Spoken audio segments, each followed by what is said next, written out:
காலை வணக்கம். தாமதமாக வந்ததுக்கு மன்னிக்கணும். நான் ட்ரைலர் பார்க்கல, நான் ஈவினிங் பார்த்துருவேன். ரொம்ப அழகான பேர் கனிஷ்கா. ஒரு அரசனுடைய மகா புருஷனுடைய பேர் வந்து அவங்க தந்தை வச்சுருக்காரு. விக்ரமன் சாருடைய டைட்டில்ஸில் எனக்கு ரொம்ப பிடிச்சது புது வசந்தமும் வானத்து போல் அப்படின்றது. இந்த மாதிரி டைட்டில் எங்களால் யோசிக்க முடியுமான்னு தெரில. ஆக்சுவலாக பியூட்டிஃபுல் டைட்டில். நான் பழகிய சினிமாக்காரர்களே எப்பொழுதுமே எளிமையாகவும் அழகாகவும் பழகிறது வந்து நம்ம ரவிக்குமார் சார். எனக்கு 25 வருஷமாக அப்படியே பார்ப்பேன். எப்போயாவது ஒரு வருஷத்துக்கு 2 தடவை தான் மீட் பண்ணுவேன். அவ்வளோ எளிமையாக, அவ்வளோ ரொம்ப extraordinary human being sir. Thank you so much for being very extraordinary. நான் அவர் கூட இந்த படத்தில் ஒர்க் பண்ண போகிறேன். ட்ரெயினில் ஒரு முக்கியமான ஒரு கேரக்டர் எழுதியிருக்கேன். கெட்ட கேரக்டர் தான் எழுதியிருக்கேன் அவருக்கு. ஆக்சுவலாக ரொம்ப அழகாக இருக்குது. நிறைய பேர் அப்புறம் எங்களோட குரு கதிர் சாரை பார்த்தேன்.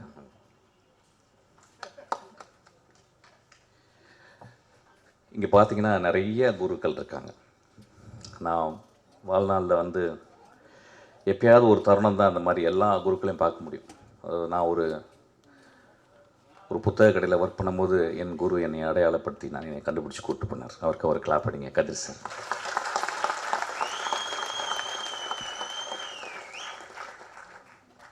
அவர் என்னை கூப்பிட்டு போகலன்னா இன்றைக்கி நான் அந்த மேடையில் இருந்திருக்க மாட்டேன். ஆக்சுவலாக அவர் வந்து அவர் குரு பாக்யராஜை பற்றி எப்பயுமே சொல்லுவார். அவருக்கு ஒரு பெரிய கிளாப் அடிங்க.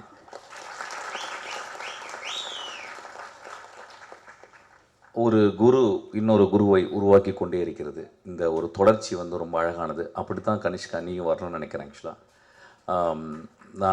நான் வந்து ஒரு படம் ஒர்க் பண்ணும்போது அதில் வந்து சரத்குமார் சார் இருந்தார். ஆக்சுவலாக டக்குன்னு என்னை கண்டுபிடிச்சார். ஏதோ துருன்னு இருப்பேன், ஓடிக்கிட்டே இருப்பேன். ஆக்சுவலி இங்கே வான்னு கூப்பிட்டு அவருடைய அப்போ ஒரு பெரிய செல் வச்சுருப்பார். ஆக்சுவலி அந்த செல்லை கலையில் கொடுத்து பத்திரமா வச்சுக்க அப்படிம்பார். ஒரு வேளை என்னை மட்டும் தான் நம்பியிருக்கான்னு நினைக்கிறேன். அந்த டைமில் அந்த செல்லு பெரிய செல்லாக இருக்கும். ஆக்சுவலாக அப்புறம் கூடவே இருப்பேன். ஆக்சுவலாக கூடவே இருந்து அதுக்கப்புறம் அந்த படத்தில் ஒரு 13 சீன் எழுதுறதுக்கு எனக்கு வந்து வின்சென்ட் செல்வா என்னுடைய குரு எனக்கு வாய்ப்பு கொடுத்தாரு. அப்போ வந்து நான் சரத்குமார் சார்ட்ட ரொம்ப அவ்வளோ அன்போடு பழகுவார். அவருக்காக எழுதுனது தான் நான் ஒரு கதை தான் துப்பறிவாளனாக மாறிச்சு. ஆக்சுவலி அவருக்கு நான் வந்து சங்கர்லால் துப்பறிகிறார்னு ஒரு கதை எழுதினேன். அது ஏதோ ஒரு வகையில் அந்த கதையை வந்து என்னால் பண்ண முடியல. அதுக்கப்புறம் தான் அது விஷாலுக்கு போயிட்டு துப்பறிவாளனாக மாறிச்சு. Actually thank you so much sir. உங்களை பார்த்தது ரொம்ப சந்தோஷம். நிறைய பேர் இங்கே நான் பார்த்தது ரொம்ப சந்தோஷம். போன மேடையில் வந்து நான் வந்து சினிமாவுக்கு போங்க, கோயிலுக்கு போகாதீங்க அப்படின்னு சொன்னதை வந்து ஒரு பெரிய கான்ட்ரவர்ஷியலாக எடுத்துக்கிட்டாங்க. ஐயா, கோவில்ன்றது நான் சர்ச்சும் மசூதியும் சேர்த்து தான் சொன்னேன். நான் நான் பிறந்த குடும்பம் ஒரு இந்து குடும்பம், நான் வளர்ந்த குடும்பம் ஒரு முஸ்லீம் குடும்பம், நான் கல்யாணம் செய்த மனைவி ஒரு கிறிஸ்டியன். ஆக்சுவலி நான் ஏன் கோவிலுக்கு போகாதீங்க அப்படின்னு சொல்கிறது, கோவிலுக்கு காலையிலே போயிடுறீங்க. காலைல எந்திரிச்ச உடனே அம்மாவை பார்க்குறோம், காலைல எந்திரிச்ச உடனே அப்பாவை பார்க்குறோம், காலைல எந்திரிச்ச உடனே நம்மளுடைய உறவுகளை பார்க்குறோம். கோவில் தான் அது. ஆக்சுவலாக நான் ஏன் தியேட்டருக்கு போகணும்னு சொன்னீங்கன்னா, இன்றைக்கி தியேட்டர் வெறிச்சோடி கிடக்கு. இது வந்து நிஜம். இது நிஜம். ஏன் அப்படின்னா எல்லாருமே எல்லாருடைய வாழ்க்கையுமே ஒரு வீடியோக்குள்ளே, ஒரு செல்லுக்குள்ளே, ஒரு ரிமோட் கண்ட்ரோலுக்குள்ளே வந்து ஒரு வினாடிக்கு 30 சேனலை மாற்றக்கூடிய அளவுக்கு மாறிடுச்சு. அப்போ நம்ம தியேட்டரை வந்து மறந்துடும். இப்போ பாருங்கள், நீங்கள் காலையில் இவ்வளோ பேர் வந்து உட்காந்துருக்காங்க. அங்கே கனிஷ்கா அவனுடைய நண்பர்கள் தனியாக அவனுக்கு வந்து ஹோலர் பண்ணி கைத்தட்டிக்கிட்டே இருக்காங்க. ஆக்சுவலாக இது எவ்வளோ பெரிய ஒரு என்கரேஜ்மெண்ட்டு. நான் ஏன் கோவில், சர்ச்சு, மசூதியை விட தியேட்டர் முக்கியம் அப்படின்றது எப்படி சொல்லணும்னா, ஒரு சினிமா ஒரே ஒரு காட்சி பார்க்குறேன். பாக்யராஜ் சார் படத்தில் வந்து அவர் பிரிஞ்சு போகிறாரு. அப்போ தன்னுடைய காதலி அங்கேருந்து பாடுறான். எனக்கு அப்போ வந்து என்ன வயசுன்னு தெரில. அந்த புதிய வார்ப்புகள் படத்தில் எனக்கு வந்து ஒரு 12 வயசு 13 வயசு இருக்கும். காதல்னால் என்னன்னு கூட தெரியாது. ஆனால் ஒரு காதலன் பிரிந்து போவதை பார்த்து அவள் மேலே ஒரு சாங் வருது.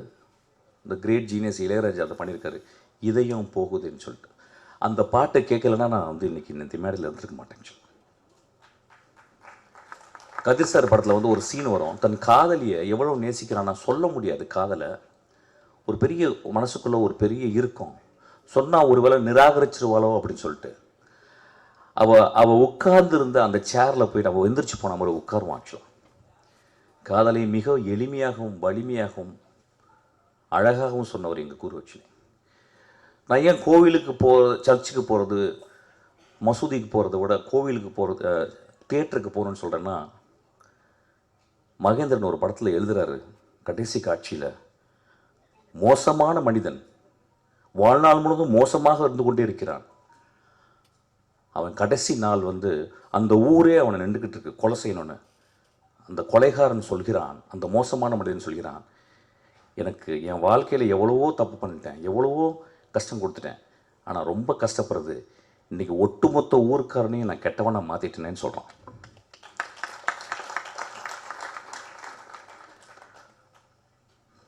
கொலை செய்து விட்டு, தன் காதலனுக்காக கொலை செய்து விட்டு பல வருடங்கள் ஜெயிலில் இருந்து அவள் ஒரு படகுல வந்து இறங்குறா.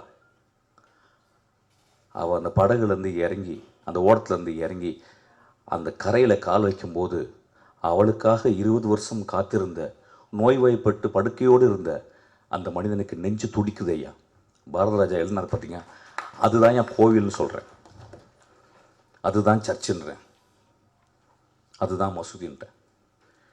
இறைவனை மறுக்க முடியாது. நான் மிகச்சிறந்த இறைவனை மறுப்பாளர்களை நான் வாழ்நாளில் பார்த்திருக்கிறேன். எஸ்விஆர் போன்ற அவர்களை நான் நான் நான் கும்பிட்டு கொண்டிருக்கிறேன். நான் சொன்னது, ஒரு 2 பேரை உட்காந்து ஒரு வீட்டில் டிவி பார்க்கலாம், ஆனால் ஒரு பெரிய ஸ்பெக்டக்கல், ஒரு தோனி ஆடுறதை வந்து கிட்டத்தட்ட லட்சக்கணக்கான போய் நேராக பார்த்தா தான் அது ஒரு பெரிய செலிப்ரேஷன். அது மாதிரி முதல் செலிப்ரேஷன் வந்து தியேட்டர். ஒரு 5000 வருஷத்துக்கு முந்தி கிரீக் தியேட்டரில் இது வரைக்கும் 9000 நாடகங்கள் எழுதப்பட்டிருக்கிறான்.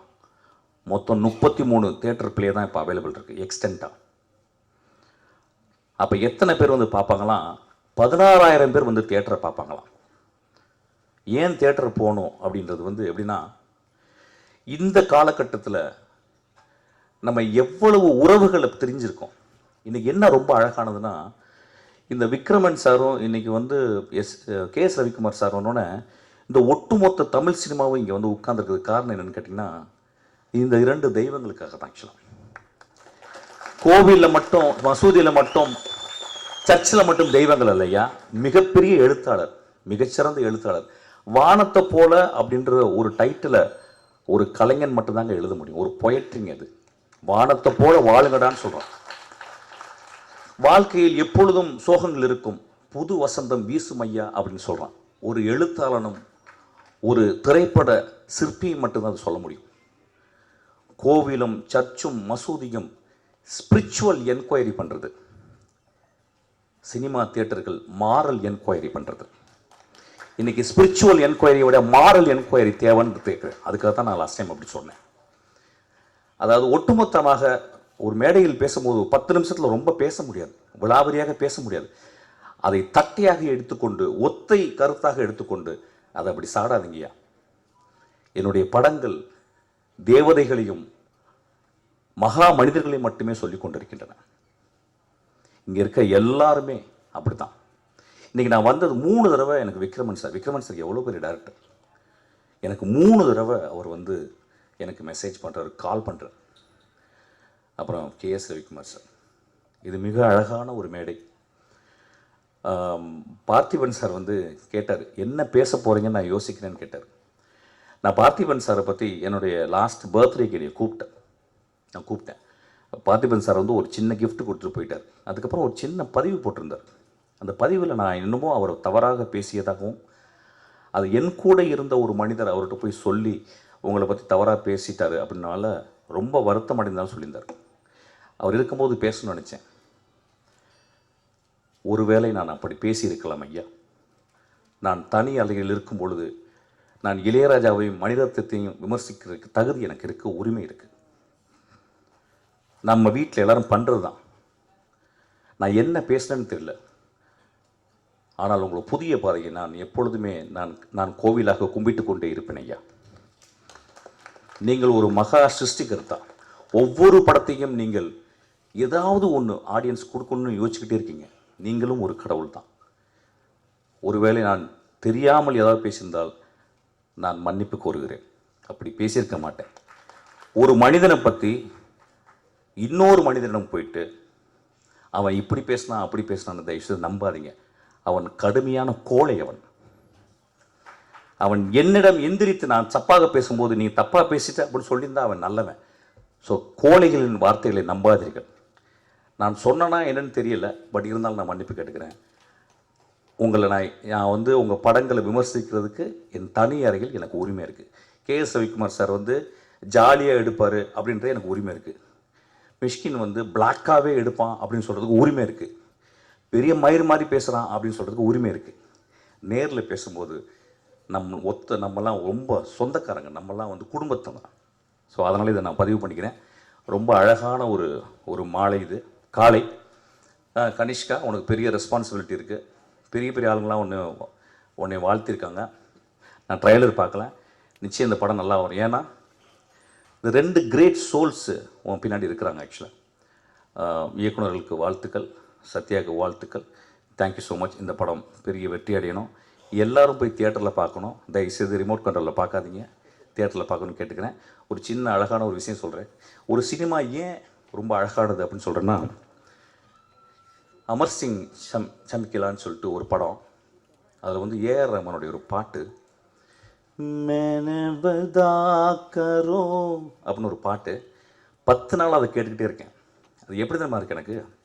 சின்ன வயசில் எங்கள் வீட்டில் பொங்கலுக்கு வெள்ளை அடிச்சிருவாங்க. வெள்ளை அடிச்சு உட்காந்துருக்கும்போது எல்லாம் பார்த்தா எல்லாம் வெள்ளையாக இருக்கும், நம்ம மட்டும் உள்ள அழுக்காக இருக்கும். ஒரு இசைக்கலைஞன் ஒரு எக்ஸ்ட்ரானரியான நோட்ஸை கொண்டு கோர்த்து ஒரு எக்ஸ்ட்ரானரியாக மியூசிக் போட்டிருக்கான். இந்த டிக்கேடின் மிகச்சிறந்த பாடல் நான் சொல்லுவேன். அந்த பாட்டை கேளுங்கன்னு கேட்பேன். இதுதான் சொல்கிறேன், கோவிலுக்கும் சர்ச்சுக்கும் மசூதிக்கு மட்டும் போகணுன்னு போங்க, தியேட்டருக்கு அடிக்கடி போங்க. Thank you so much.